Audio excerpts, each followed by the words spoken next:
2024. Happy New Year to all of you. Since this is my first video for the year, so I thought it wise for me to share with you the 5 books that made a difference in my life the whole of 2023. Let's dive in. The first book is The 48 Laws of Power. Robert Greene is my best author because I think he doesn't just write books, he writes manuals to life. Have you ever heard the saying that a reader lives 1,000 lives?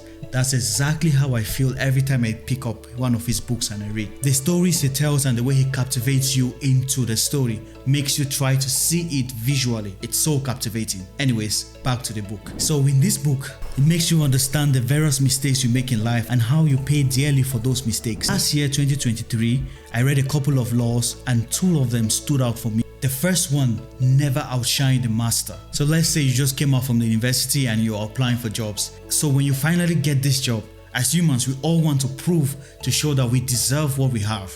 By so doing, we try to show our skills and our talents to people around you, especially to your boss. Everywhere you are, you're trying to make a difference. So a couple of months pass by and before you know it, no one is talking to you. You have been isolated or sidetracked. No one wants to talk to you.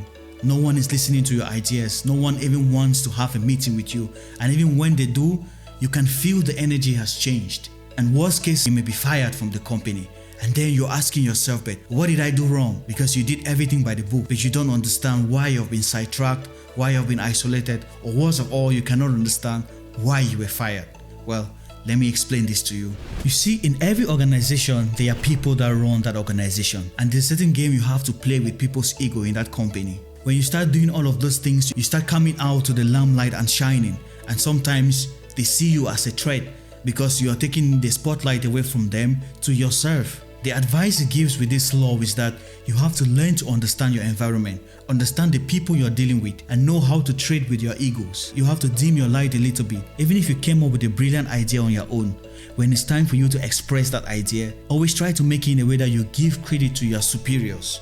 This is going to make them feel included. Of course, there are limits to this. You have to know when to stand out on your own so that you can take credit for what you do. You have to tread the waters carefully so that you don't tend to outshine the master, because every time you do so, you pay dearly for it. You're either fired or you're isolated. So the next law that stood out for me was Law 40, which says, despise the free lunch. So this law tries to make you understand that nothing is for free. Nothing that you give or you receive is for free. The most common one that we all use is the social media. Some of us make a mistake to think that the social media is free, but it is not free. You have to understand this. If you're not paying for the services, then you are the commodity that is being sold. You see, all these platforms that you use, one thing they have in common is that they collect your data, they collect your information. They sell it to companies that send adverts to you so that you can buy their products. The second scenario, it's our daily lives. No one gives for free. Free gifts here doesn't only mean tangible products. It could be your time, your emotional support, your presence. Let's say you're in a relationship, and I'll take an example with your partner.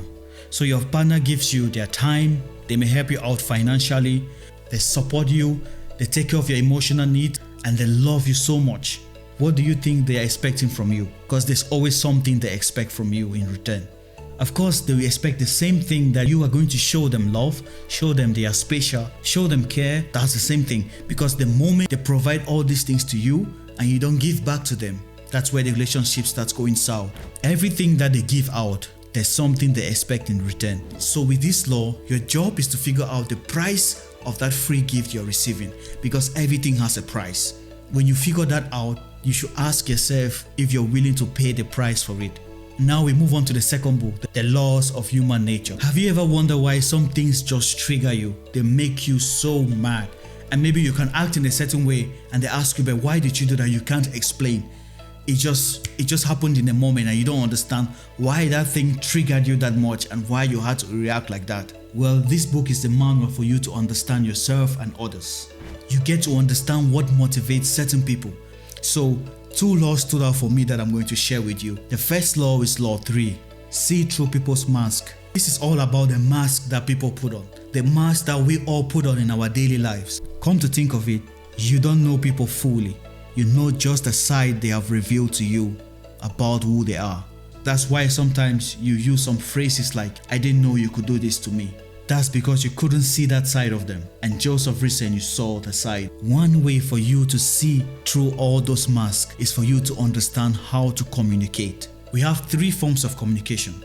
The first one, which is the verbal communication. This accounts for just 7%. This has to do with what you say. The second form of communication is the tone of your voice, which is also known as paralinguistics.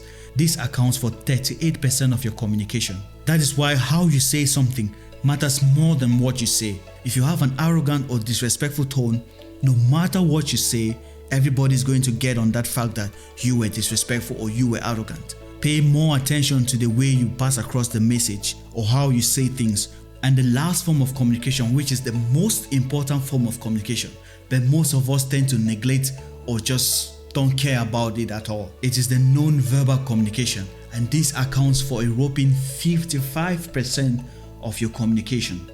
The third book, The Obstacle is the Way by Ryan Holiday.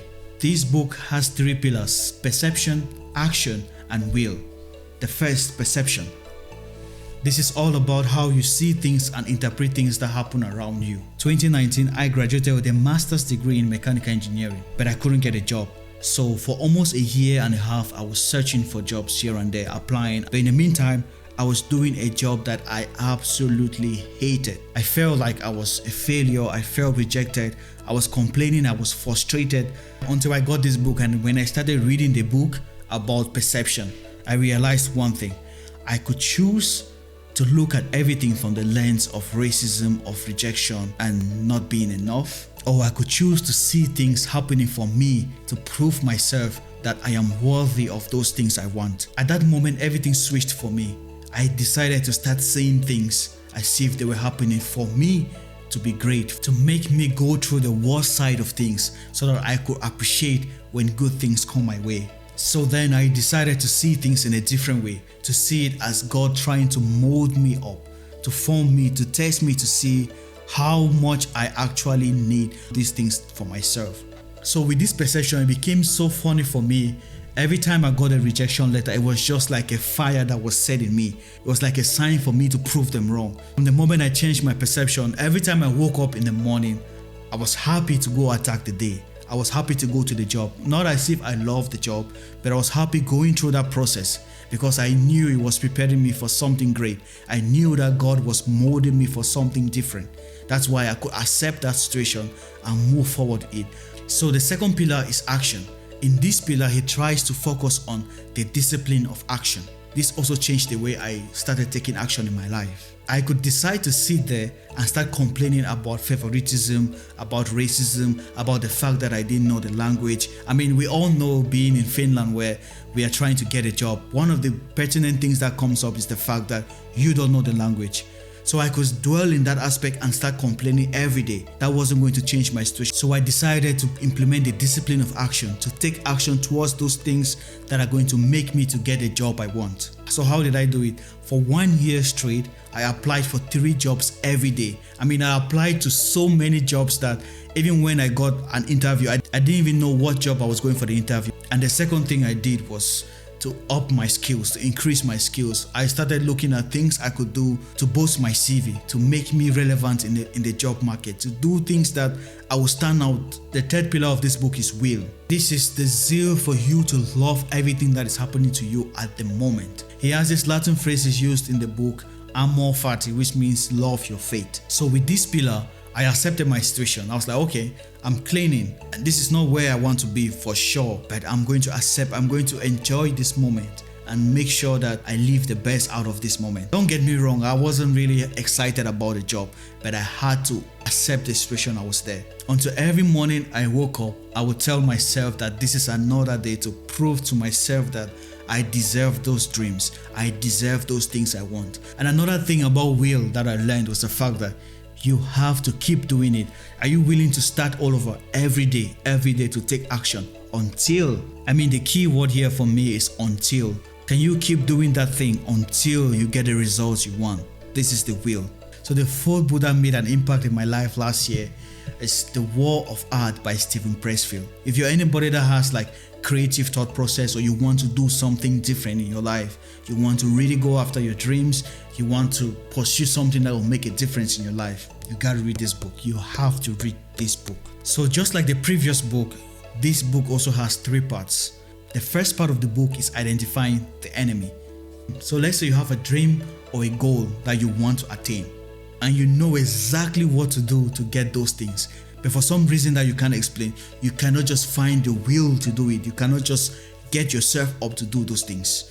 You know what I'm talking about. We have all been there, where you can sit and browse for the whole day. You can watch a movie for 6 hours, but the moment you take just 30 minutes to sit down on your goal or to sit down on something that is going to make you productive, immediately you're tired. Immediately you're having negative thoughts. Immediately you start seeing things wrong around you, and the moment is never right for you to do those things. Sounds familiar, right? Well, all this procrastination and then you're feeling lazy, those are not the actual problem. Oh, I would say that's not the enemy. The enemy here that Stephen Pressfield tries to talk about is resistance. Resistance is the enemy. That force that holds you down. The force that lets you do certain things, but you can't do the thing that is going to make you productive. That is the force you have to identify. And in the first part of this book, he's trying to teach you how to identify those things that are making you stuck. The second part of this book is combating the enemy, or fighting the enemy resistance. You're halfway through the battle when you identify the enemy. So now that you've identified the enemy, the second part of the book is going to teach you how to fight the enemy, so that you can actually sit and do what you want to do. And the third part of the book is becoming a professional. You see, most of us are amateurs in what we do because we do it when we feel like doing it, and we do it the way we want to do it. So these are the traits of amateurs. But in this book, the third part of this book is going to tell you what it takes to be a professional, how to attack your goals, your dreams, any task you have. He's going to teach you how to attack it like a professional. And so the last but not the least, I think for me, this book is the most important of all. My whole life revolves around this book. Even though, from time to time I don't open the book, but I try to make sure that every day I go through this book. Everything about the world is inside this book. So you have to read this book. Do you know what the book is? Can you guess? I'll give you 3 seconds to guess. The Good News Bible. I know people have various forms of it, but this is the one I use.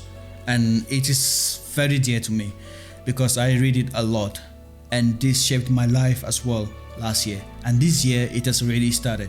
So one thing I do here is try to read the Bible almost every day.